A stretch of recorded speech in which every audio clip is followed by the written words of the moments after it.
Welcome to Dad Bods, Crab Cakes and Sports, where husky middle-aged men share insight on the latest Baltimore sports news. From the bank to the yard and beyond, we're breaking down the Ravens, Orioles, Terps, and more. I'm your host, Jason Weisbecker, with my co-hosts John Lanscraner and Michael Frisky. Baltimore's best sports podcast starts now.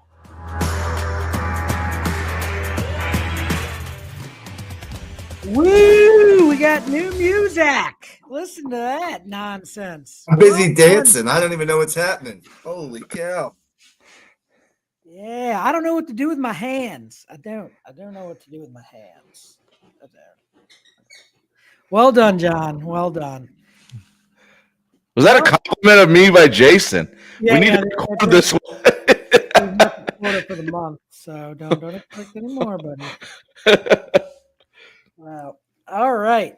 Well, fellas, we're here. We made it. Happy Easter, everyone. Yes, happy Easter. All right. So tell me, what have we been doing, Michael? What was our weekend like? Anything fun, exciting? Enlighten me. I saw that you played golf. I played a lot of golf this weekend. It was Golf Fest on Good Friday. We played 36 holes at a little public course up here in the west side of Baltimore. And I actually played well, which was nice. That's always a different thing. So I get in trouble for playing too much golf, so I have to get back to moderation level because apparently you're supposed to do things around your house also when you're on break. So, but today was great. We had a little Easter celebration. Hope you guys, happy Easter to everybody out there. Happy Easter to you, gentlemen. We had a little egg hunt for our kids. They're getting a little old for that, but they still enjoyed running around our backyard. And we added an adult egg hunt this year. It was kind of we had like little minis around the yard for my sisters and their significant others, and they enjoyed that little portion of the program today. Oh, those are the best. The adult egg hunts are great. I mean, right now my kids are not too old for it because there's money in their eggs. So as long as dad and mom are putting money in the eggs, they're never going to be too old. John, what'd you guys do? Did you hunt down any bunny rabbits? What'd you do? Yeah, we got a few bunnies. We had a friend's birthday party yesterday, and we had quite a bit of fun, and thankfully made it home safe and sound. And then had friends over today for Easter, and I cooked and made some chicken in the crock pot, then like mashed it up and then pulled it apart and put it on sandwiches, and had an Easter egg hunt. My kids were playing baseball in the sand lot next to my house that doubles as an overflow in case the lake by my house overflows. So all in all, pretty good day. They yelled. My daughter told my son he plays ball like a girl.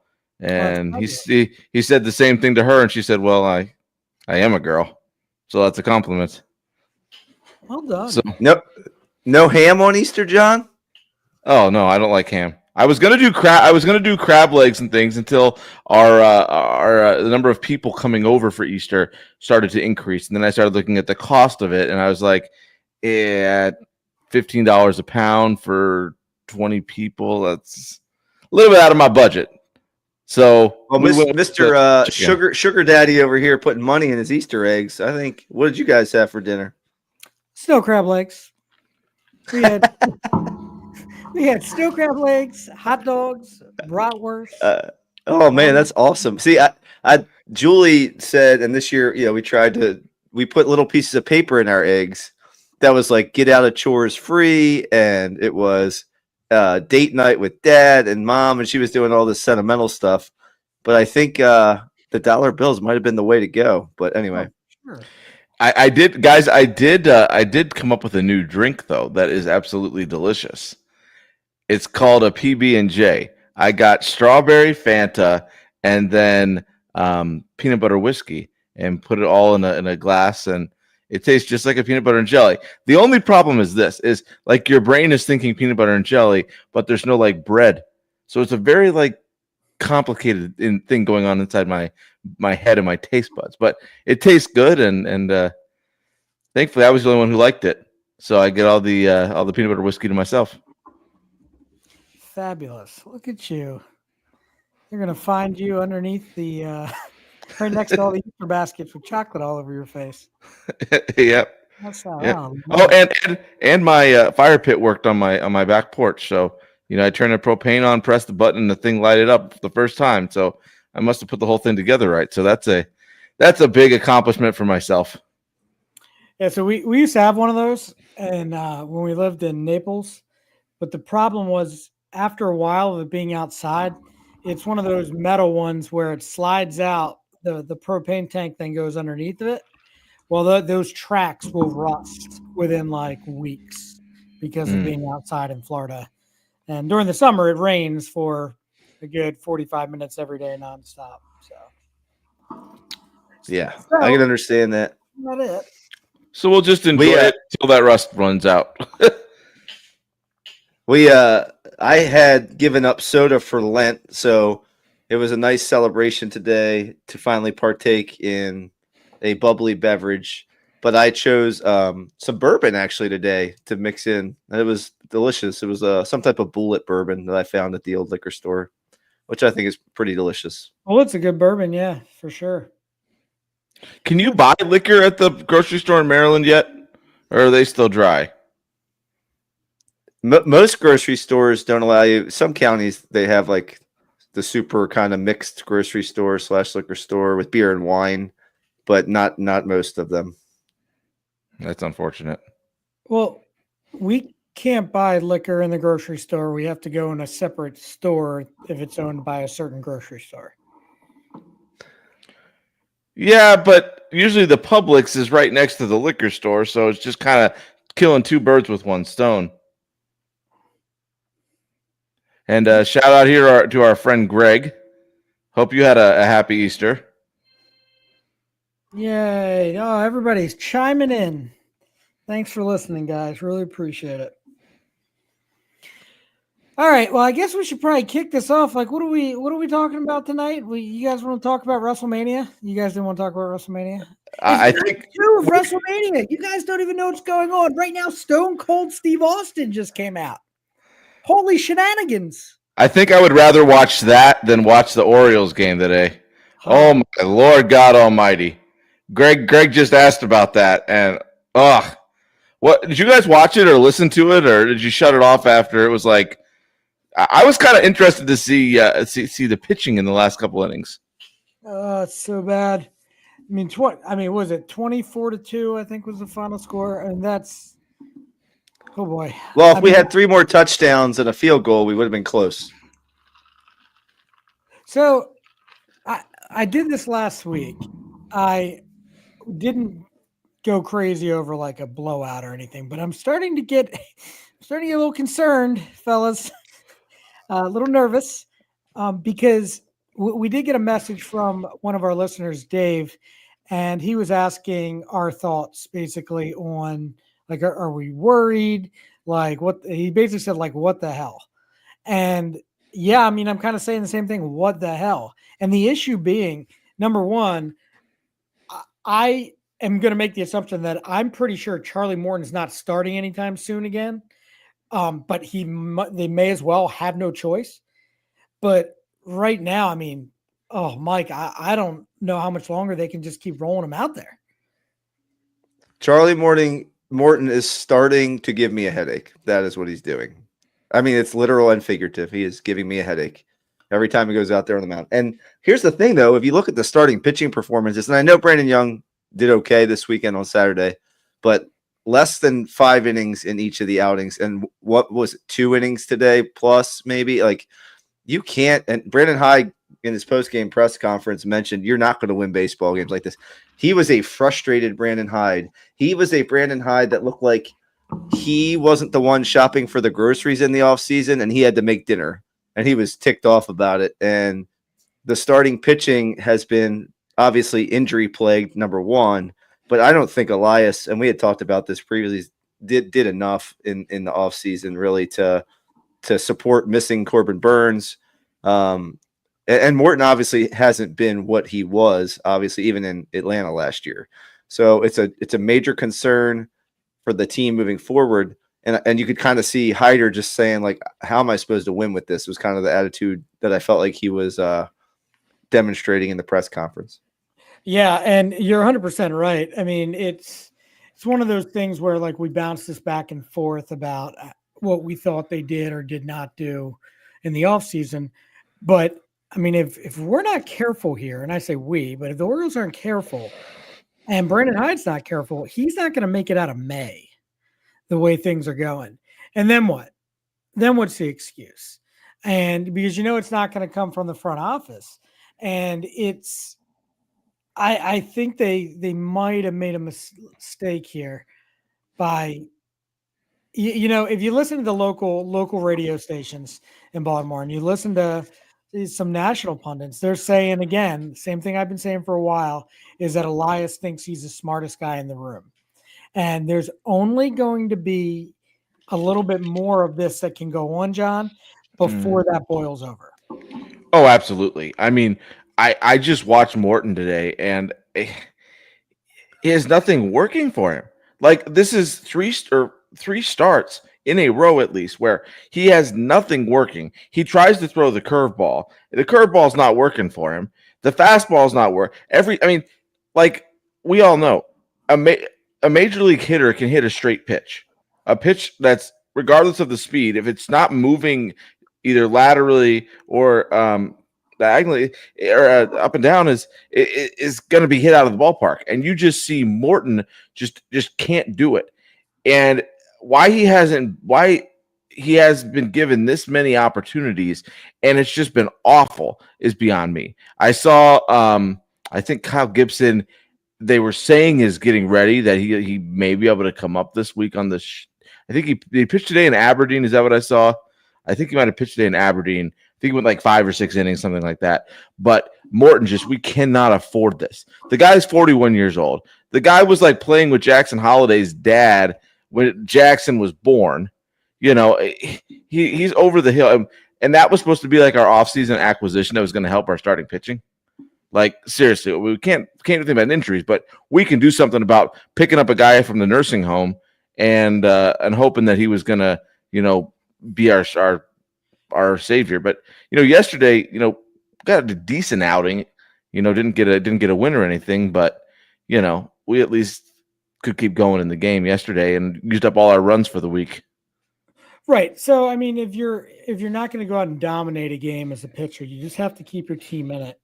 And this is like the second or third start in a row here where he's kind of lost it and opened the floodgates. I don't want to sit here and just pile on Charlie Morton the whole time because he's not swinging the bats. I mean, 2 runs still isn't going to get anything done. And when Dave asked his question, Mike, I told him that like this team to me right now is not currently built to come from behind. Like for whatever reason, this is not the same Oriole team over the last 3 or 4 years. It's like Oriole magic and like, hey, look, we're going to have this many comeback from behind wins. Like they're lifeless. And I don't know what's going on. But again, I mean, some heads are going to roll one way or another if they keep playing this, like win a series, lose a series, then lose 2 series. Like if this continues to go, I mean, things are going to look totally different come June. Yeah, I mean, I don't know. We have to determine if they're slumping early or if this is just what it is. Because, you can go through a period in the season where this happens to teams, right? But sometimes it's early, sometimes it's middle, sometimes it's late. So we have to figure out, is this just an early season hiccup while Hyde figures out what the lineup's supposed to be and while we get our starting pitching back, hopefully in order by mid-year? Or is this what we are? And unfortunately, I think a lot of the signs point to this being a major issue for us throughout the rest of the season. My biggest issue is like the vibe around the team doesn't seem to be what it was previously. The Homer hose seems like not even exciting anymore. It just seems like they're just walking over to it, taking a sip and rolling. Like, I saw Tyler O'Neill hit a home run and spend 2 seconds at the Homer hose. I know that's just a symbol of what's going on, but it looks like a team that did not believe in what the GM did in the offseason. It's a team that thought they should do more, and they didn't. And I feel like I said this at the end of last year. I said it going into this season. There's something about injecting new life into a team when you sign a big name player or somebody that takes the pressure off of everybody. They didn't sign an ace. They didn't really sign a real middle of the order bat. Tyler O'Neill is what he is. He's exactly who we thought he was. Our outfield defense is horrible on the corners. I think O'Hearn again today looked like he short-armed, alligator-armed a ball that was going into the wall because he was made a business decision today. Kerstad looks iffy at best. And then Kowser's obviously out. You don't really have anybody to play defense in the corners. And we just are a streaky home run hitting team that can't get on base any other way really right now. Even Adley's hitting 196 on the year. I know he had a bomb today. Westy looks like he's putting better swings on the ball. He had an opposite field double off the wall today. But, those are just little glimmers of hope. They don't look like a full-fledged turnaround, in my opinion. Well, the one thing I will say is that when before Kowser got hurt, you had two Gold Glove caliber outfielders in Mullins and Kowser. So not many teams in baseball have two outfielders that are Gold Glove contenders. And so you can kind of get away with then having one guy on the corner that might be a little below par, average, whatever you want to call it. But when Kowser gets hurt and now you got two guys and then you throw O'Hearn out there to give those guys a break. Oh my goodness. But the cupboard's bare, man. Like, what are you going to do? Because it's like nothing in the minors is ready to come up and start playing right away. And then if you bring up like Carlson, I mean, he's a 4A player. So it's rough right now. I mean, one thing I do want to mention is I want to go back to the pitching. Last year, Elias didn't think the Orioles had enough pitching. So that was with Grayson in the lineup, Grayson in the rotation, knowing that Bradish was kind of dinged up with the elbow. And the rest of the guys in the rotation, right, with Means coming back. And they brought Burns in. This year, they knew they didn't have Burns. Like, they knew they didn't have they were counting on these guys. I don't know. My brain's going nuts here because it's like you didn't do enough rotation-wise. You don't even need an ace, but you didn't leave yourself any room if this happens. So, John, I don't know. I mean, if you can try to talk me off the ledge, but I mean, I'm very close. I'm about a couple weeks away from just saying this might be a bad baseball team.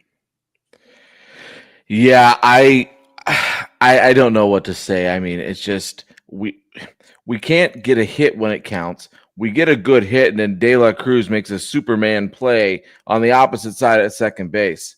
I mean, we can't get a base hit with a runner in scoring position to save our lives. I mean, De La Cruz is probably one of my favorite non-Orioles players to watch play the game. But that was a hell of a catch on that line drive from Holiday. But ridiculous. But when we can't, the thing is that shouldn't matter. But we can't hit the ball, and we're facing guys who are throwing. They played a bullpen game today. You were going to see the guy once, if that. And I don't know how much that plays into your psyche as a pro hitter. Knowing that we're going to face guy one the first time around, then two, then three, and then if we get up a fourth time, we're going to face somebody else. So that plays into your psyche at all. But I mean, we just can't hit the ball. And we talked about the other day, we're hitting it hard, but right at people. Adley had a couple this weekend that were 100, 110 mile an hour off the bat, just right at people. But you can make that excuse for only so long before we got to start figuring something out. And then my question is that Austin Hayes trade coming back to bite us in the butt from last year? Should we have gotten some of the, or should we have tried to have got, a starting pitcher last year at the trade deadline, knowing, we probably couldn't have re-signed Corbin Burns, which we probably knew, halfway through last season. So I'm kind of asking those questions as well. Yeah. How about the Austins having 10 hits today versus the Orioles, both former Orioles? That's right. Austin wins and Austin Hayes. I just I'm not sold though that like Greg just asked. He said is that everyone keeps saying the bats are going to come around and it's going to happen. Yeah, I do think once it heats up, the bats will improve. But who has a track record of being a 300 hitter on this team with 30 home runs? Like what is going to happen? You know what Gunner's capable of, and I'm pretty sure that will be there. Adley's still up in the air for me. Like, is he healthy, Adley? Is he banged up, Adley? Like, where are we? I mean, are we thinking 280, 25 home runs and 70 RBIs? Okay. And then we're like Westberg's off to a slow start. I mean, Mike, you and I were huge on him this year. And then, but the one thing, and I sent you guys the article by Peter Schmuck, who I have a ton of respect for. And he's saying that once Hyde and the Orioles essentially get a lineup in there to start building up some continuity, then maybe things will change. But again, Mike, when you're flipping guys in and out every single day and you don't know who's going to be in the lineup and whatnot, I mean, what do you expect? Yeah. And we just can't out hit these other teams when our starting pitching is what it is. Like, even the game we won on Saturday, we gave up 4 or 5 runs in the win. Like, you have to score 7 runs to win baseball games right now, which you shouldn't have to do necessarily every night. So put it at a disadvantage. If you want to feel a little bit better, only 15 of the runs they scored today were off real pitchers. 9 of them were off Mateo and Gary Sanchez. So if that makes you feel any better, maybe if you guys Orioles fans can find solace in that. But no, but giving up 15 runs, I mean, no team is going to be doing that. I mean, there was the game, the Phillies Marlins game last night. I think it was like 11-2, and then I think it ended up being 12-11. Phillies Marlins, and that's the outlier. There's not many teams in this league that are going to be getting 15, 16 runs a night. So I really don't have answers. I do think Westberg is hurt in some way, shape, or form, Jason. Watching him swing today, he looked like there was something stuck, something. I don't know if you guys looks tight. Watched him. He looks tight. Looks like he has a back issue of some sort, because there was a couple inside pitches where he just couldn't turn himself and open up enough to get the barrel to the ball on the inside part of the plate. So are they keeping him in the lineup until we can, get somebody else ready, get somebody else up? Well, I mean, I don't know. But Jason, you're very observant. I want to compliment you, Jason, because you said this last week, and then more I watched it with that thought in the back of my head, the more I saw there is something wrong with him. He's not healthy. I mean, he got to a hanging curveball or hanging slider, whatever it was yesterday, and yanked it out over the left field fence, and he got to it pretty quick. But again, this isn't the Jordan Westberg that started off the season, Mike, that finished off last year. So I mean, he's just one guy. I mean, Jackson Holiday again, like not. I don't know. I'm kind of lost for words here. But what's that? No, I'm just saying they're all young guys that don't really have a track record in the major leagues right now, that we're just dependent on this whole series of young guys. We're acting like we came into the season with a proven commodity, and Gunnar Henderson is the closest thing we've had to a proven commodity. So, and then Kjerstad obviously went down this weekend, with the elbow getting plunked, somewhere on his arm. Hyde talked about him after the game and said that he might have been available had they needed him, but clearly today that situation did not arise. Yeah, I mean, but look, I mean, Mike, you make a good point. I was actually meant to bring this up because I was thinking about the other night and it was pissing me off. Like, what veteran bats have they brought in that have a track record? And don't give me Tyler O'Neill, who had one season in Fenway where he hit 30 balls over the Green Monster.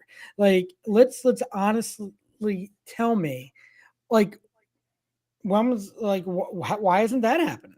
All these teams that are World Series contenders, like you see them take their young guys and put pieces around them. They don't have to be Corey Seager and Marcus Simeon, who you spent $500 million on. Like, I get it. That's the extreme. But something has to happen here. And it's kind of late now. And we're just going to – and I'll tell you one thing. They were counting on Tyler O'Neill to have this massive season, which he still could, but have this massive season again so that they wouldn't be on the hook for those other 2 years. They're going to be on the hook for those other 2 option years. Then maybe we'll stop this bull crap. Yeah, no, I don't disagree with you, Jason. And honestly, it's kind of scary because I don't know if they just don't have a good feel for baseball. Like, I know their analytics is amazing. Like, their analytics is excellent, and I know they are smart, and Sig Mejdal and Elias know what they're doing. But where's the feel for the game? Like, I could feel that they needed an injection. Like, I felt like they needed an on-base guy. I felt like, obviously, they needed a higher-end caliber pitcher that they didn't sign this offseason. Like, why do they not feel that they think they're smart enough to find these piecemeal little players that kind of fit here and there to kind of complete the whole picture or complete the puzzle? But that's not managing with any feel. It's not putting the team together with any emotion involved in it. There's emotion involved, especially with young players. You have to feel that and see that. Now, I get that we have a lot of youth on the team, but Jason, you make a great point.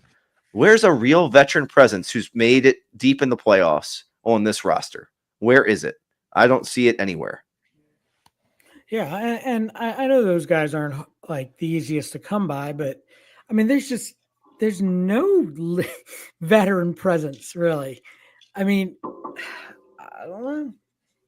I don't know, but I could keep doing this all night, and all it's going to end up with is my head back in my hands. So, Well, here's the other thing to look at from today is I'm looking at the box score right now. All 3 pitchers the Orioles used have an 11 or above ERA. Perez has a 11.32. Like, what are we going to do about this bullpen? Because, like, they were talking on, I think it was the broadcast yesterday, they're talking about they're going to have to send somebody down, or they don't have anybody left they can DFA, or they can't something because there's just too many people to too many games in the big leagues or whatever. But, I mean, it's not just the starting. It's the guys between the starters and then Batista. So I'm not ready to throw the hat in yet, but I'm getting awful close unless this offense starts producing and these pitchers start giving us 5-6 innings of solid baseball, because they're just not.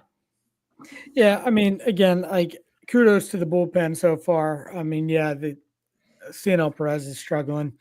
But if this, you're right, John. I mean, if things keep going the way they're going, I mean, that bullpen will be on fumes come June 1st, whatever. But yeah, fellas, I don't know. It's very concerning. You know, I should know this, but do you guys happen to know who they play their next series? Nationals. It's the Nets. Scrappy crap. Scrappy team. That'll probably cause us problems too. Well, I mean, let's hope for a rebound here. I mean, like, at this point, we just have to kind of throw some series together and see what happens. I mean, I don't know what they expect to happen pitching-wise. I mean, I guess we should probably talk about Grayson Rodriguez's shoulder too. We don't spend much time on it, but Mike, you said it a couple of weeks ago. You didn't say it on the air, but you said it in our group. Like, I mean, is this Tommy John to you? I don't know. Usually that's not shoulder, but I'm not sure. Something bad is happening with Grayson. And it could be one of those things where one injury affects another and causes kind of something else, because if you're not throwing correctly with your mechanics and they're off on one part of your body, it can obviously impact another part of your body. But not knowing the details of the situation, I don't want to speak out of turn. All I know is that I don't see Grayson for the first half of the season, is my guess, at least moving forward, at the best case scenario, probably. Right. And I mean, you cannot count on Bradish. It sounds like Wells is going to be one of the, like, right behind Bradish. Eflin possibly before them, but so many question marks. And it's not like you can start pulling triggers on trades right now because everyone's kind of in this holding pattern. I mean, and the teams you want to trade with, like the White Sox, they don't have anybody to give you that would do any better than what you already have. So right now, I mean, it's up to the guys in the locker room to essentially decide they want to turn it around or, take their ball and go home. Literally. Well, guys, on the positive note, the AL East is nobody's running away with this thing. I mean, we're only 4.5 games back. So, that's at least a little bit of a positive that maybe we can, get Morton out of there, maybe, I mean, I don't want to put my hope on Kyle Gibson, but, bring a guy like Kyle Gibson in, maybe he can give us a few quality starts so we can get it back above 500 and we can, get back in this. I mean, what do you think, Mike? I mean, are we capable of stringing three or four games in a row here? Like, what do you think? I'm asking for a reason. I don't know. I look at the starting rotation and I'm like, okay, we have Povich. Who else? We've got you've got Sugano, who's capable of pitching well at times. You've got Morton. You've got Kramer, who was the stopper the other night, and Brandon Young right now. So what if I had told you that was going to be our 5 starters, last October going into the season? I think we all would have said, oh no, we're in big trouble. So I think we have to be honest that part of this is obviously injury related and not having plan C or D. But now with that being said, to answer your question with a question, are our starting pitchers capable of stringing together 3 or 4 starts in a row that will give us an opportunity to win? The only way I don't see that right now. The only way I see us putting together a winning streak is if we hit the bejesus out of the ball for some reason and, maybe we catch a slumping team. Correct. So, I mean, do we play the White Sox soon or something? But if, I don't think they're capable of doing it right now. Now, I'm not saying that won't change at some point, but I do not think they're capable of doing it. And I'm so confident that they're not going to do it between now and what's today, April 20th, between today and May 20th. If they win 4 games in a row, I will record our next show in a dress. Let's write this down, Mike. No, I don't need to write that down. I can remember that. 4 games in a row between now and May 20th. I'm telling you, it's not happening. Okay. I don't know if I want them to win 4 games in a row then. I'm not sure that I want that to happen anymore. Well, then, I'm so sorry, Mike. You're not a true fan, buddy. You're not a fan of them. I guess. You're not a fan of me. Oh, boy. Yeah. All right. Boy. The dress bet is up. I will wear a dress. And everyone just left. No. I think we just got 2 more viewers. Holy crap. Hey, guys, let us know about this, how it's working on Facebook. This is the first time we're streaming live on Facebook. So we're getting people to watch, and how is it working? What are you guys liking? What can we improve upon? Fabulous. All right. Well, we have, I hope we helped you guys out there that are struggling with Oriole nonsense. I mean, this was our therapy. Well, let me say this. Let me say this, guys. Our next group of games is not something that's going to help us too much. I mean, we got Washington, Detroit, New York, and Kansas City. Then Minnesota and the Angels. Okay. So, I mean, I don't think the Cincinnati Reds were all that great. They weren't. They're 500. I think they're a 500 team. Yeah. All right. Well, I guess we should turn our attention here now to our NFL draft predictions, which we started last week. We did teams 1 through 10. Tonight, we're going to do what, Mike? You say teams 11 through 21? That's correct, Jason. Yep. Excellent. Excellent. Oh, and I'm sorry. I just saw him skipped over this. Greg made a good point. Shout out to the Terps men's lacrosse team, now ranked number 2 in the country. I know Mike wanted to add a lacrosse section to our show. I think we might be doing that at some point here, especially if the Orioles are going in the direction I need to change up, or I might actually end my life.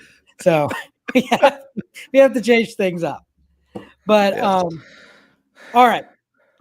So with that being said, the 49ers are on the clock. Okay, but John, would you like to go first? Who are the 49ers selecting in the 25 NFL draft? Okay, so if I'm the 49ers, I think I'm gonna go with a cornerback. Um, I'm looking at potentially Will Johnson from the University of Michigan. He has great ball awareness, and he's a secure tackler as a zone defender. So Kyle Shanahan's defenses seem to do a lot of heavy zone, and that's his skill set. So I think we will turn to card in with Will Johnson, cornerback, University of Michigan. Very good player. Very good pick, too. I think, is that our first cornerback off, Mike, so far, I think? Yes. Yep, it is. Because they lost Charvarius Ward, so they have to find somebody to kind of fill that void. And I think Johnson will be that guy. Mike, what about you? What are you thinking? I mean, I think the Niners could go in a number of positions.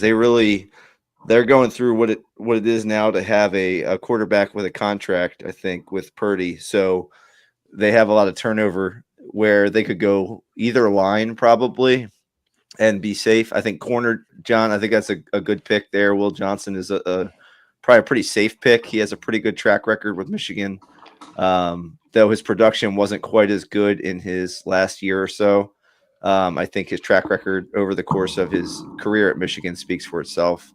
He was hurt last year. He had a hamstring injury and a foot injury and just some nicks and things like that as well last year.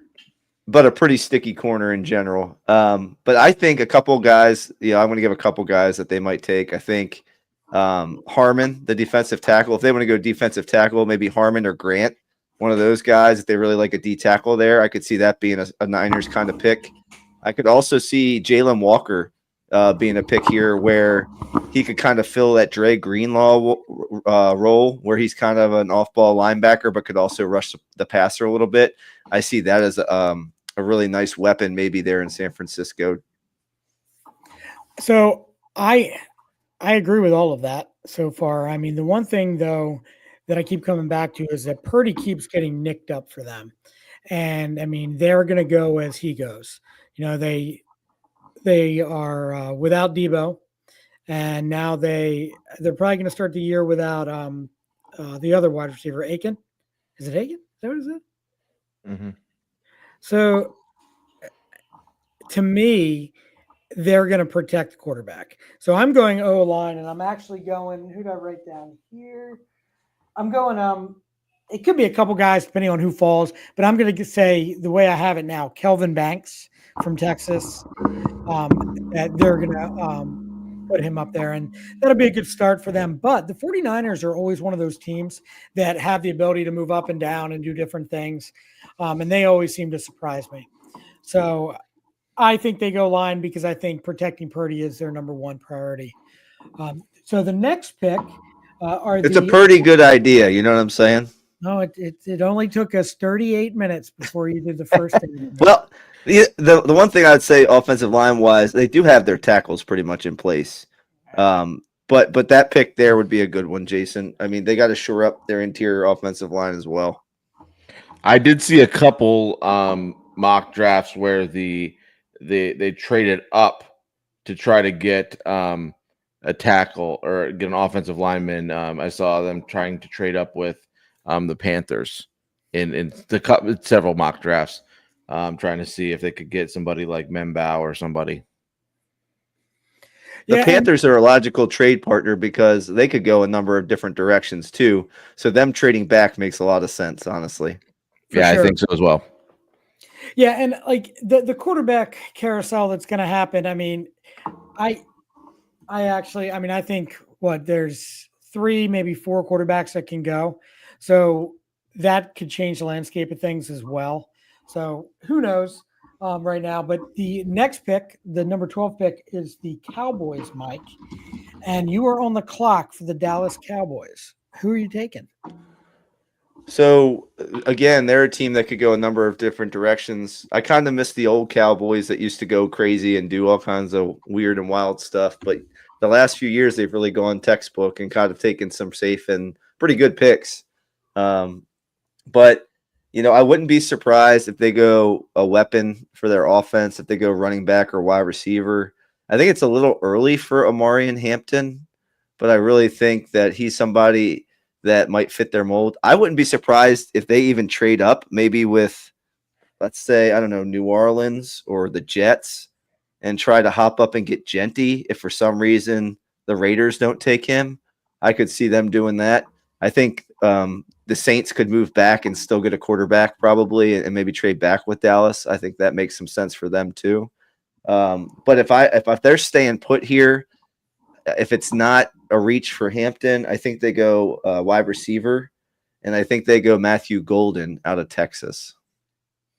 Didn't you have somebody else? Did you have someone else coming off the board as a wide receiver already? I can't remember. I might have had McMillan going to Carolina, I think maybe last episode. I'm not 100% certain. I'll have my final all together on Wednesday, but for now I'm just kind of throwing out some ideas. Right. So, I mean, because it's Dallas, and I just think I have a feeling that, Jerry's going to want to go offense.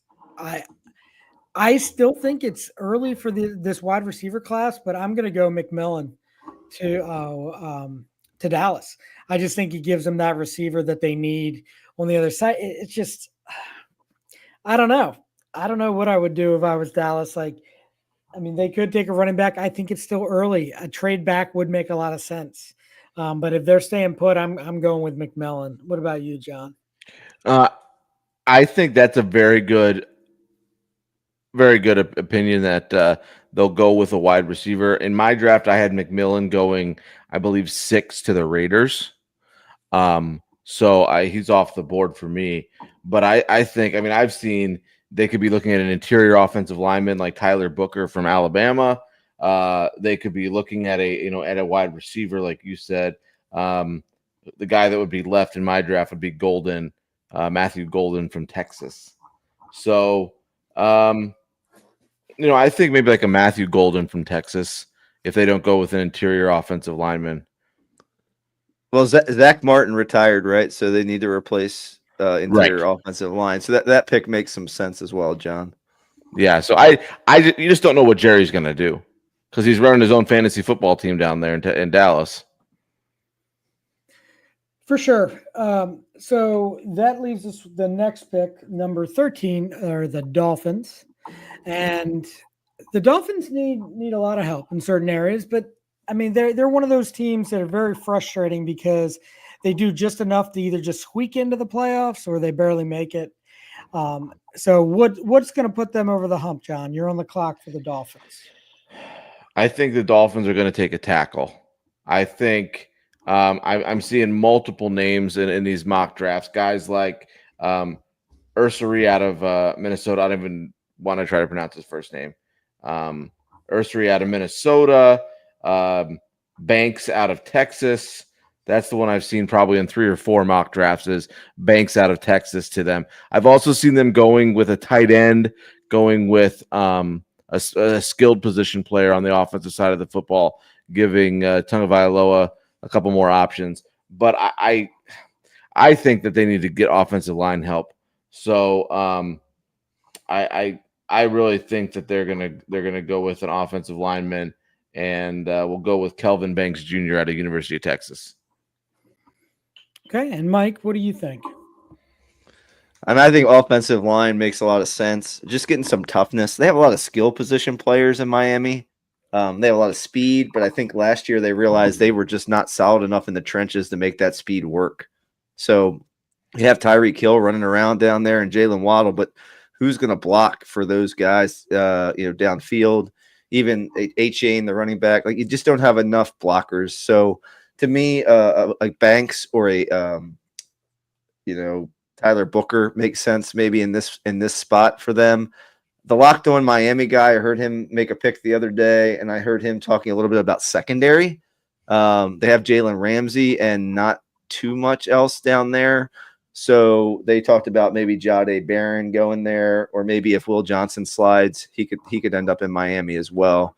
But the one thing the Dolphins do well is hold their breath underwater for a long period of time, and then they can come up. They got a little blowhole spout, and then they come back underneath. You just see a little dorsal fin sticking up. So they have a backbone. Once they start, they just don't stop. I just can't. I don't. Anyway, I'm back.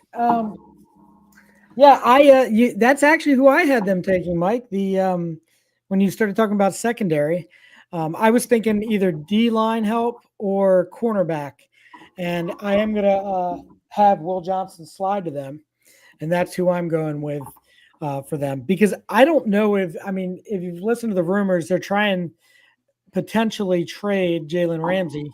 I don't know what that means or looks like. So if that happens, then they definitely need corner help. But to me, that's my pick now. That may change between now and Wednesday, but we'll see. And now let's see. That is the number 13 pick. The number 14 pick is the Indianapolis Colts. And John, you are on the clock with the Colts. I think the Colts are going to go with a tight end, and it's just going to kind of depend on who they like better and who's going to be there. So I think it's going to either be Tyler Warren out of Penn State if he's there, or Colston Loveland out of the University of Michigan. I think they needs a target like that, a big body guy who can just kind of sit in the middle, get some yards, a little bit of red zone help, things like that. But I think it's going to come down to who's available and who they like. But most of these mock drafts have said they're going to go with the tight end.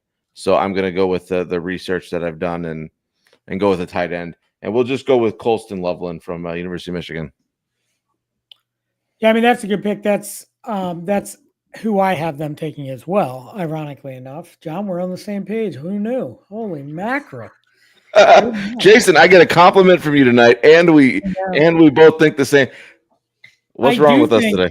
I do think that if Tyler Warren falls, that they snag him. I don't know if he gets past Chicago at 10, but if Warren's there, they'll take him. If not, they'll take the next best tight end in my mind.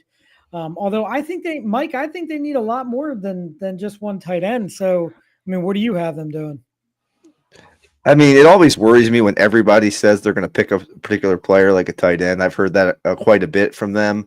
They could use some offensive line help. They could use some linebacker help. Would it surprise me if they took, a Jalen Walker if he's around from Georgia? Not at all. If they took, if there's a lineman hanging around still, let's say that Banks falls here, or Booker's still available, or maybe even Josh Simmons from Ohio State's around, that doesn't surprise me either. I think Loveland is the consensus pick. I wouldn't even be surprised. Let's say they really fall in love with Tyler Warren. Maybe they hop up in front of Chicago. Maybe they trade with New Orleans. So New Orleans wants to trade back. They can still get Sanders by trading back. And then maybe you see Indy hop up in front of Chicago and snag Tyler Warren, depending on what the cost would be for them. Yeah, that would make a lot of sense. But, that's a good point, though. Every mock draft has them taking the same person. Well, there's a good chance they're taking somebody else. I saw one where it said they were going to look at taking the linebacker from Alabama, Jihad Campbell, out of University of Alabama, which, would make sense. But I agree. I think they've got a lot of holes to fill, but a solid tight end could make it a lot easier for you on offense. Yeah, and again, there are a lot of pieces that are needed in Indianapolis. Coach on the hot seat, so you never know. But tight end is where it sounds like we're all kind of in consensus right now. The 15th pick, right after them, is the Atlanta Falcons. And actually, the guy, I'll kick this one off. This guy that I think they may take, if he's available, is a guy I was really kind of hoping would fall to the Ravens. But I don't know if it's going to happen or not. But that's Mike Green, the edge rusher out of Marshall. I hear nothing but good things, but it does make me nervous that it's like Marshall and not like an SEC school or something like that. But Mike, that's where I see them going. They need the help on the edge there. What about you? Who's on your pick? No, I think I would say he's the consensus next best pass rusher. I think he had 17 sacks. I think his last year in college, he led the NCAA with sacks. But you said, yeah, a mid major like that's kind of scary. But he has all the physical attributes as well. So it's not just he had the numbers, he had the production, but he also has a lot of the physical attributes that they look for. But he's a good one. The other cool one I thought about might be great is a guy who spent his career in Georgia, which is Michael Williams. So he's also an edge guy. Let's say Green goes off the board early. They've been starved for a pass rusher in Atlanta since John Abraham, really. So I really think that's the direction they're headed down there. I think they might burn the city down if they don't get a pass rusher soon. And what about you, John? You thinking the same thing? Yeah, it's got to be a pass rusher. I had Green going earlier. I believe I had him going. I'm looking for my sheet. I had him going, I think, to the Panthers at number 8. So if he's on the board, I think he's got to be the guy they go with. But from what I have, he's not on the board. So we're gonna go with Shamar Stewart out of Texas A&M. There have been a lot of hype about him, and a lot of again, he's on 3/4 of the mock draft you look at. So it might be good, it might be bad, but I think they're going to go with an edge rusher of some sort, and Shamar Stewart's the best available at that point. Well, it's interesting you say Shamar Stewart because I've heard his name a lot as well, Jason. I'm sure you have too. And Daniel Jeremiah was talking about how he just didn't have the production in college necessarily, but he has all the tools. It kind of reminds me of Owe a little bit, or even Danielle Hunter, who came out and had no production but had all the gifts. So, and it could go either way with a guy like that, right? It could go. There's case studies where it's gone well, and it's case studies where it hasn't gone so well for those guys. So it's kind of a 50-50 proposition. I know Mina Kimes is talking about studies she was doing, and it was like sometimes they pan out, sometimes they don't. There's no real trend or pattern either direction. Sometimes you go with the production guy, and sometimes you go with the attributes guy. And I guess it depends at this point, Jason, where they have those guys kind of slated on their draft board. The Michael Williams, the Mike Green, the Shamar Stewart, those pass rushers, the Donovan Ezerike from Boston. Where do they fall in the pecking order for your particular team? Yeah, and it's funny because Shamar Stewart's one of the guys I keep going back and forth for that I think the Ravens might take. Not that that's what I want them to do. I still think the way the draft is going to pan out, somebody might fall that intrigues them one way or another. But that's a talk for another night. I got a question. I saw in two mock drafts, Will Johnson falling. Do the Falcons take him?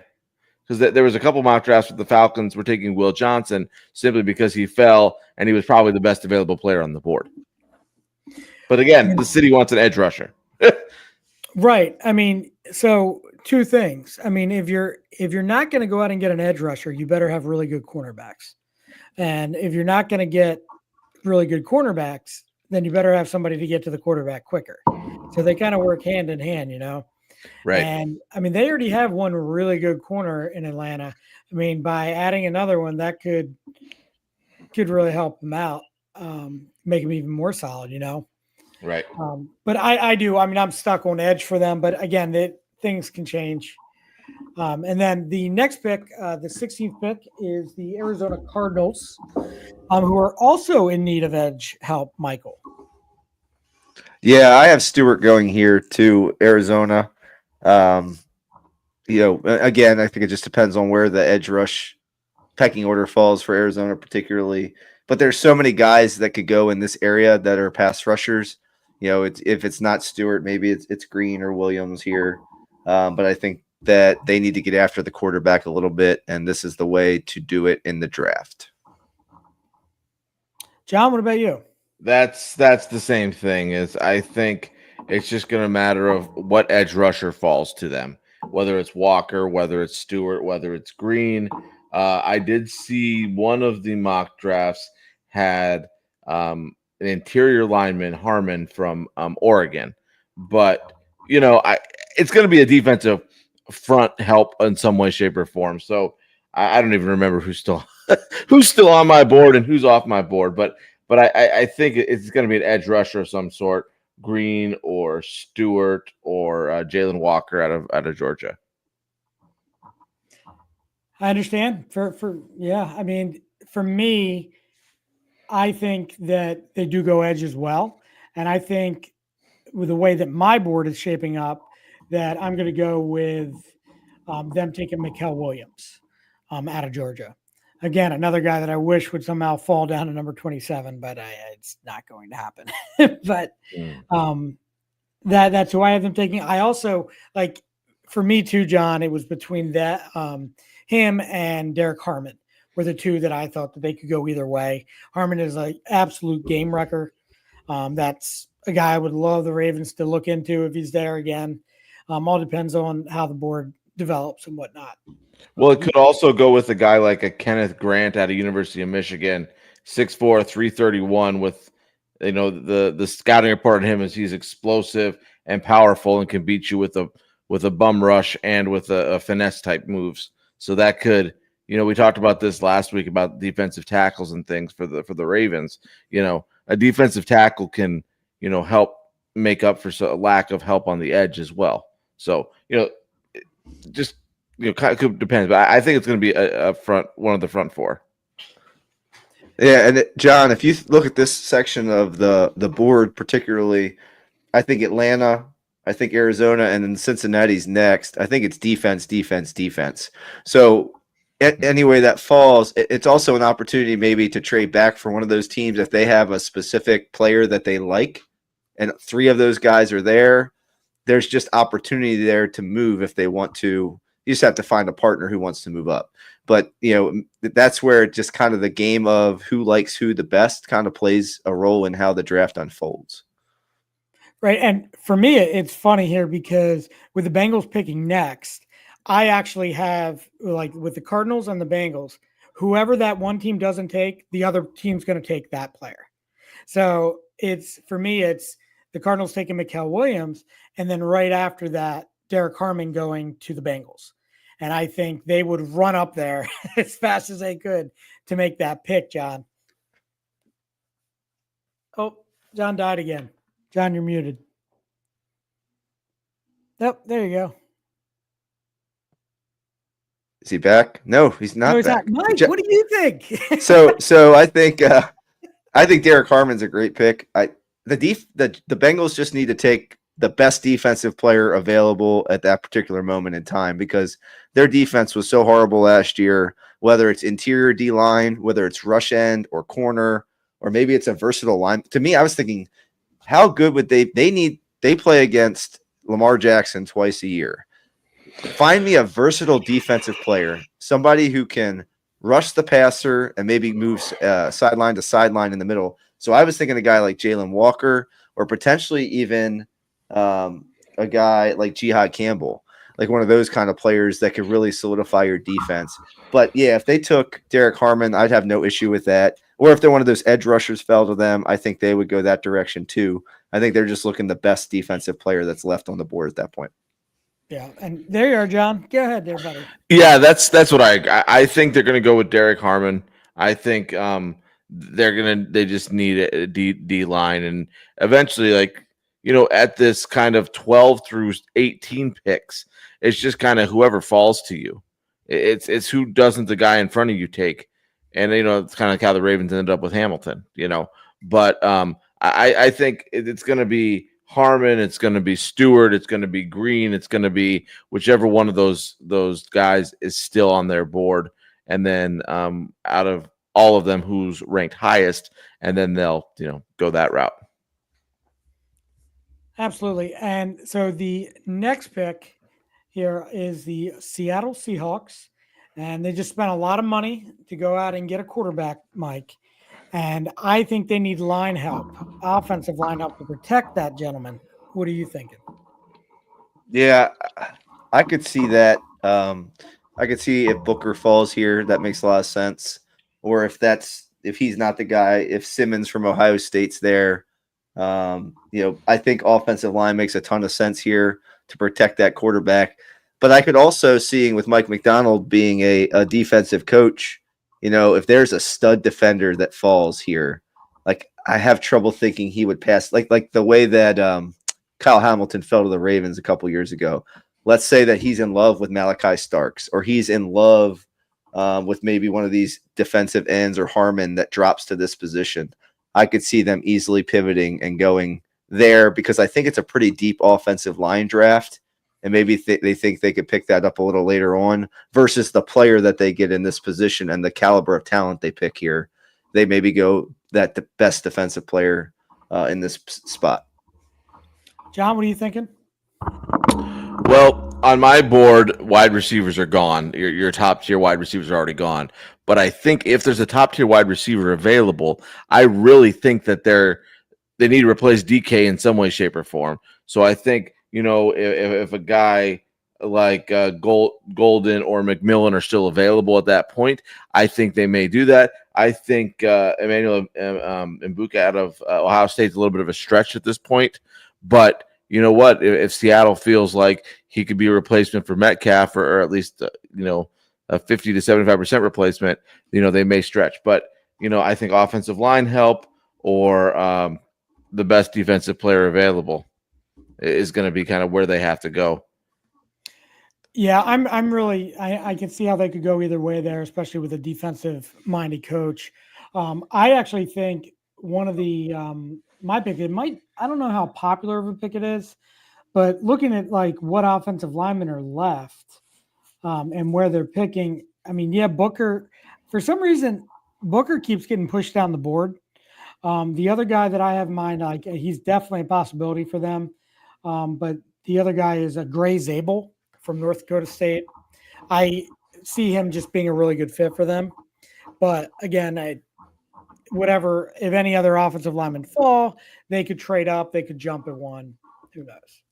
Well, if they're going to get, John, you said Abuka, the receiver from Ohio State, correct? They might as well get Joey Galloway and Ted Ginn Jr. and Terry Glenn and just have all the Ohio State receivers on their roster.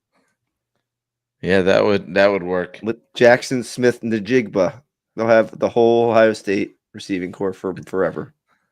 Well done. Oh, you boys. All right. Number 19, the Tampa Bay Buccaneers. And I have them going defense. John, what are you thinking? I think defense. I think they need an edge rusher or a quality linebacker of some way, shape, or form. So, like we just talked about, I think it's going to just depend on who's there. I've seen 4 or 5 drafts that have Nick Amenwari out of South Carolina. He's a safety. I've seen that in several things to pair with what's his face, Winfield Jr. there.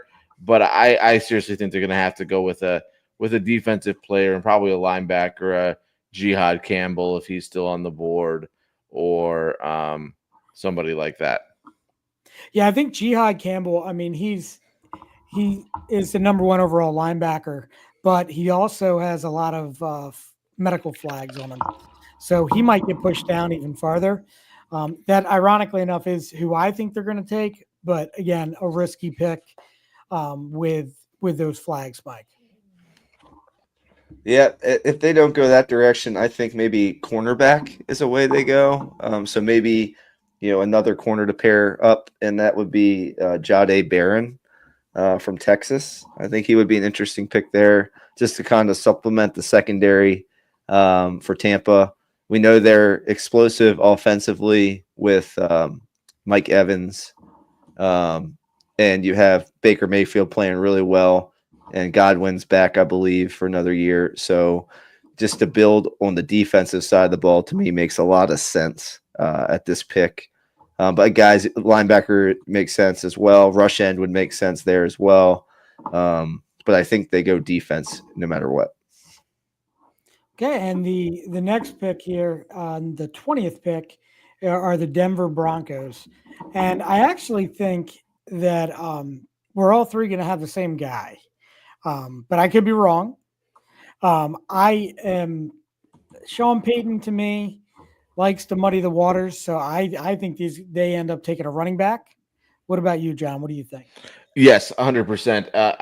I think Genty is going to be gone, but if he's still on the board, they will pick him up. Probably Omarion Hampton out of North Carolina, the junior. Um, so I think that he has NFL size speed. Has quick feet, good cuts, good things like that, and he's a quality pass catcher. The one thing that the scouting report on him says is that he does a good job of blocking, then getting off his block and going out and being a good outlet, and then a thing for receivers. So I think it's going to be a Marion Hampton out of University of North Carolina. And that's exactly who I have again. Wow, we have too much in common tonight, John. This has been good. It's an Easter miracle. Let me tell you. But that's if Denver stays.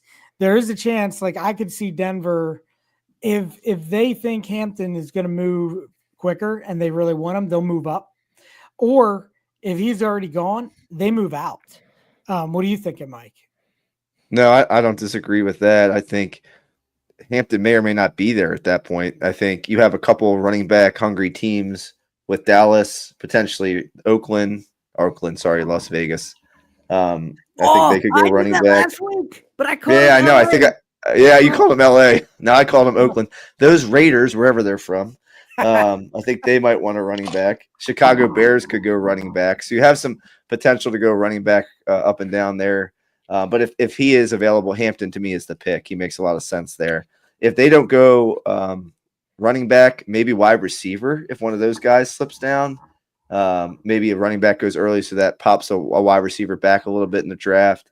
So I wouldn't mind seeing them go after McMillan or Golden, one of those guys that are there to pair up with Cortland Sutton and to see what that looks like in the offense there with the young rookie QB from last year. The only thing I saw outside of running back was defensive line. There was a couple guys, Garrett Podol at CBS had them taking Kenneth Grant out of a Michigan defensive lineman. But I just don't see them taking anything but a running back. And if there's not a running back there, I could see them trading out. Yeah. I mean, running back to me, just for some reason, I'm stuck on it with them taking a running back. So that brings us to the 21st pick and the Steelers. Are we picking this pick or are we waiting until next week? We are doing this one. Okay, We're doing this one, yes. Excellent. So, John, the Pittsburgh Steelers, you're on the clock. What are they doing? They're going to take the best quarterback available, whether that's Jackson Dart or whether that's Sanders. I don't see them really doing anything else because right now they don't have a quarterback. If they don't go quarterback, they could go, any number of directions. They could go running back. They lost Najee Harris, so they could be going running back if Hampton is there and the Denver Broncos don't take him or something like that. They could go maybe some secondary help, something like that. But I don't really see anything else outside of a quarterback or a running back of some sort. And Mike, what do you think? I think they're going to go D tackle. I think they're going to go, whoever's there from the D tackle list, whether, it's the guy from Oregon. Gosh, these names are starting to escape me. If he's there or Grant from Michigan, you had talked about him earlier. I think he's a Steeler kind of pick. Makes a lot of sense there. But I think Walter Nolan at Ole Miss. Yeah, Walter Nolan's a third guy on that list. So I think one of those three guys are there. They take them there. There is a chance that Jackson Dart's there and they take him. It doesn't seem like a Steelers move. They got burnt by Kenny Pickett in the 20s previously. Do they really want to go after a middling quarterback to compete with Joe Burrow and Lamar Jackson? Or do they want to wait till next year and get a real player who's going to help them this year? So thinking maybe along those lines, and then maybe they trade up next year when they have more compensatory picks they'll have, and maybe go up and get Arch Manning or somebody who's a little bit better in next year's draft. But I see what you're saying, John. Like, it screams they need a quarterback. I wouldn't be surprised if they take Jackson Dart or if Shedeur Sanders falls. Maybe they trade up just a hair, but they don't have a second round pick this year. they have a third rounder. So I think they have to make their team better, and it's hard to do that with just a rookie quarterback in the first round, then having to wait till the third round. And to me, this is where things get really interesting as well, because I think by the time the Steelers pick, the Giants and the Browns both would have tried to get back into the first round to snag Shadur Sanders. And whether it's the Giants, whether it's the Browns, I see those teams really being the players for that. What I have this sneaky suspicion that the Steelers end up with Milroe, the quarterback from Alabama, but not at this pick. I think they end up getting him in the second round, or they trade back into the end of the first round and snag him and get that extra year, option year, by taking him in the first round. Something tells me that there's already some snickering about that. That's why Milroe's coming to the draft and is going to be in the draft room. So that I have no knowledge of that. It's just something I've been thinking about. Well, Milroe is an interesting prospect because if everything I've heard from Milroe is he is a ridiculously great runner of the football, but his decision making is pretty horrific, especially in tough games in the SEC. So the concern there is, can you improve decision making at the quarterback position and accuracy? But is it worth a gamble? Like, so if they have to move up into the first round at the back end and they don't have a second round pick this year, they're going to have to mortgage their future draft for next year to get up into that first round. So it's an interesting dilemma. Maybe if Milroe falls more, I think that's a possibility. But that's a tough choice for them to make at this point, especially if they see somebody better. But he is a very intriguing athlete. I know you don't want to discredit anybody, but if he switched to running back, that would be a very interesting option as well. But I know that these guys after Lamar, it's shown that he can do that. They don't like to do that anymore. They like to just see what they can do at the quarterback position. Well, and if it's not Pittsburgh, and even though for some reason it's just that's who my gut's telling me, if it's not Pittsburgh and Cleveland or the Giants miss out on Shadur or something happens there, then I could see one of them snagging him in the second round, or again, trading back up into the first round, doing what the Ravens did with Lamar, and then making the rich richer by supplying the really good teams at the end of the draft with that. Well, let's say Genty's still sitting there. John, did you Well, no. Let's say Genty's still sitting there. Do you take him and then hope to try to get your quarterback next year when there's a little bit more guys to choose from, more developed guys who would probably fit what you're looking to do? Of course. I mean, he's the best. I mean, besides Travis Hunter, he's probably one of the better players in the entire draft. But I mean, I think there's way too much traffic and interested teams to allow that to happen. Somebody will trade up before he's sitting there. Someone will trade up to get Genty at that. I don't see him slipping, honestly, past 10. Well, and the Steelers only have 6 picks in this year's draft total. 1, 3, 4, 5, 6, 7. So getting back up, unless they trade back and then trade for something next year and then use that to get back into the end of the first round, they really don't have anything worthwhile to do unless it becomes a, like we talked about last week, trading what's his face, because he and DK won't get along. George Pickens. They could trade out of the first round back. They could trade back out of the first round, probably maybe into the early second, and that might be a better spot to pick up a Milroe or something like that. And then also maybe gain another third round pick if that seems like a more Steelers thing to do if that's the scenario. Yeah, I mean, I could see there are so many different scenarios when you get down there and when you start talking quarterback and best players available. I think that they did make a mistake, obviously, with jumping on Pickett a couple years back. So, but his hands were too small. Right. But good organizations have short-term memory. And again, I think the Steelers are a good organization. If they have a guy targeted out there, I mean, they're going to do all they can to try to get him. Right. So, well, that pretty much wraps up all of our mock drafting tonight. That leaves the 11, 12 more teams after this next Yep. week. Yeah, most of the playoff teams are what we have left to see what they're up to on Wednesday. Before you said the draft is what, Thursday, Jason? Is that when Yeah, it starts? Thursday Yes. night. Thursday night from Lambeau awesome. Field. Man, it's going to be awesome. I love the NFL draft. It is one of my favorite times of year. I get on these mock draft simulators and start playing around and seeing what's going on, take pictures of 20 different things I do, and none of it will be right, but it is a lot of fun. Yeah, we've done a couple little mock drafts over the last couple of years, Mike, for a couple shekels, and you've always done well. You've won a couple of them, I believe. Yeah, I'll get a couple picks right, because it's like, do you get the pick right? Do you get the position that they were picked in right? Do you get the team that picked that player correct?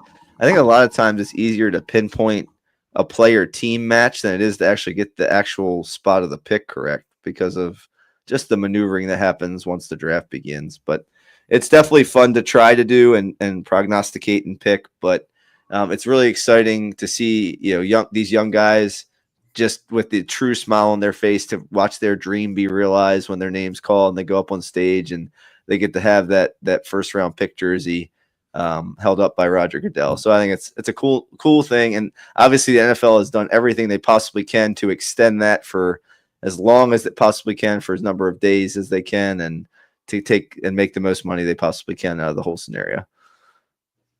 Yeah, for sure. And I mean, again, like we talked about how everything wraps out from like opening day, like March Madness, opening day, the Masters, now the NFL draft, everything just kind of falls into place. I think John disappeared or he became a chair. Oh, wait, there he is. Okay. That was impressive. All right. Are we all done, or are we doing Blast for the Past, or are we moving on? What do you guys want to do? John? I will say let's do Blast from the Past because we still can't stump the Schwab. Oh, all right. Well, we'll do Blast from the Past. And just for all you listening and watching on Facebook Live, the Blast from the Past is a trivia game that John, Mike, and myself play amongst each other to try to guess a former Orioles player or current Orioles player that actually, that wouldn't make much sense. Former Oriole player that we did not realize, that we may not have realized or forgot he was even an Oriole. So just someone in the past there, from the 80s all the way up into through the 2000s. So who wants to go first? I'll go first because you'll always guess mine. We can be done with this quick and easy. Okay, so my guy is a relief pitcher. He played for the Reds, the Mariners, the Phillies, the Mariners again, the Orioles, the Braves, the Rays, the Reds, and the Mariners again. He was an All-Star in 1992, World Series champion 1990. He played for the Orioles in 1998. He is Not Mike Timlin, is it? No, not Mike Timlin. He is a left-hander. 51 and 54, 371 ERA, 808 strikeouts, 97 saves. He is primarily known for the early 90s on the Reds when they won the World Series. You said 98? Are you sure you got Yes. the year right? Positive. Okay. He was not on the team long. He was released July 28th, signed with the Braves shortly thereafter. Oh, man. That Reds team was Dibble and Randy Myers. Randy Myers. So this should give it away. He is famous. Norm Charlton. Yes. Yeah, Norm Charlton. Right. Yeah. I was going to say, he's famous in Cincinnati for plowing over Mike Scioscia to score a run in a nationally televised Sunday night game. What was his nickname? You guys know?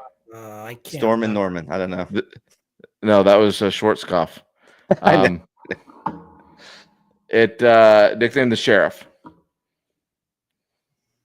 I forgot he was on the Orioles. Very short amount of time. Yeah, I forgot he was as well. That's part of the game, I guess. Yeah. Good job, Mike. Yeah, I Mike. did it.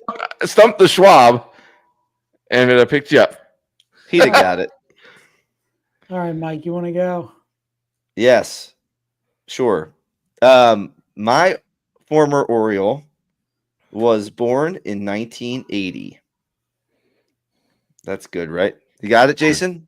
I got it so far. No, I don't Can have you the guy figure it yet. out? He exceeded his rookie limit in the 2001 season. He's a Venezuelan-born player, shortstop, second base, and third baseman. He's a one-time All-Star and also a one-time Gold Glove winner. Super exciting so far. He played for the following teams: Toronto, the Dodgers, Chicago Cubs, Pittsburgh, St. Louis, the Orioles, Milwaukee, the Nats, and the Reds. How we doing so far? What did you say position yet? Yes. Yes, second base, and short. second. Got it. third, and short. Okay. What year was he with the Orioles? He was We with got the the- Orioles from 2009 to 2011. Ugh, With the Orioles, poopy let's see. years. Yeah, I've been trying to Yeah. figure those. With the Orioles, he played mostly shortstop. Oh, I know who it is. I just can't remember his name. He wore number 3 for most Yeah. of the teams he played for. He didn't wear 3 What for the else? Orioles, though, did he? Gosh, now you're testing me. I have to find I this. bet you wore number 11, didn't he? I can't remember. Maybe not. I think he did wear 3 for the Orioles. Yes, he did. Oh, What else can I find to give you? Oh, here you go. He had 1,103 career hits, but only 17 career home runs with a 254 career average. When was he on the All-Star team, Mike? yeah. And say the teams one more time. He was on the All-Star team in 2005, and he was an NL Gold Glove winner at shortstop in 2004. With which team? I With the believe Cardinals? that was the Cardinals. Oh man. Let me double check.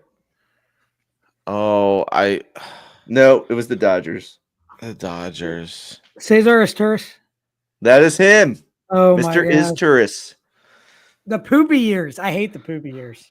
Those are the worst. All right. I guess it's my turn. Hold on. Let me pull up my fella. Jesse Orozco. Oh, I was gonna say You there two was like a Orioles, man. salad that was named after him, but like Caesar, but I didn't want to Nice. go there. All right. My guy played in the major leagues from 2005 to 2014 with the Pirates, the Braves, the Orioles, and the Washington Nationals. He was an outfielder. He was a one-time All-Star in 2008 with the Pittsburgh Pirates. That season, he hit 26 home runs, stole 23 bases for the Pirates. He stole 133 bases in his career, hit 101 home runs. He was an Oriole in 2012 as a later season. Not Guy. Nate McLouth. It is Nate McLouth. Nate McLouth. Yeah, I'm on fire. Wow. you are on fire. Well done, Norm Charlton, Nate McLouth. Good job. You're not on fire, Ricky Bobby. All right. Well, we didn't have enough time. Again, we didn't have enough time tonight to do my surprise segment, so we'll have to save that again. What is that noise? Let's start let's start the next episode on Wednesday night at 9:45 with a surprise. Oh, we got a lot to talk about on Wednesday. It's the day before the draft. It's draft eve, John. It's going to be a big night. We have to give all of our official picks because we're putting shekels on this one as well. Which reminds, neither one of you have paid up any shekels for your loss at the Masters. John, I think someone's knocking at your door. I heard some knocking. Oh, it was my pen. I was. Stop doing that. Well, that is very distracting to our audience. Yeah, I'm sure. I'm sorry. My apologies. Jesus rose this morning, so I'm forgiven. Oh my Good God. news. All right. Well, I've had enough, John. So gents, we'll reconvene and discuss the upcoming draft one more time on Wednesday. We got to get our playoff team picks in here for the last 10 or so picks, 10 or 11 picks. And hopefully the Orioles maybe will have done something, positive between now and then. There is an outside chance, everyone, that we may have a special guest on Wednesday to discuss the Ravens draft and what they might be doing. But I don't know for sure. We have to work out some scheduling stuff. But we'll see. Might be a little surprised. All right, John. Stop it with the making pen, noise. John. God bless us. I am so sorry, everyone. All right. I Mike, don't even why don't you wrap us have up a before- pen. It's not me. All right. Whatever you guys are hearing, maybe it was what you drank, Mike. Maybe it was that soda. Okay. Hand check, John. Mike, why don't you wrap us up before John does something else? All right, that's gonna take care of this episode of Dad Bods, Crab Cakes, and Sports. We appreciate everybody hanging out with us this evening. Those of you guys on Facebook and Instagram, don't forget to subscribe on Red Circle, Apple Podcasts, Spotify, or wherever you get your podcasts. And while you're at it, leave us a review. It helps us out. We're trying to spread the good word about Baltimore sports far and wide. Be sure to follow us on social media for more behind-the-scenes actions, memes, bad jokes, and sports takes. You can find us at dadbods_crabcakes_sports on Instagram and at dadbods, crabs, cakes, and sports on our Facebook page. If you have a question or topic you want to cover, hit us up at dadbodscrabcakesandsports@gmail.com or just like you did tonight in the old text chain while we're on our show. You never know, we might shout you out in our next episode. Until next time, keep rocking those dad bods, eating those crab cakes, and never miss the game. Sayonara. Hasta la vista, baby.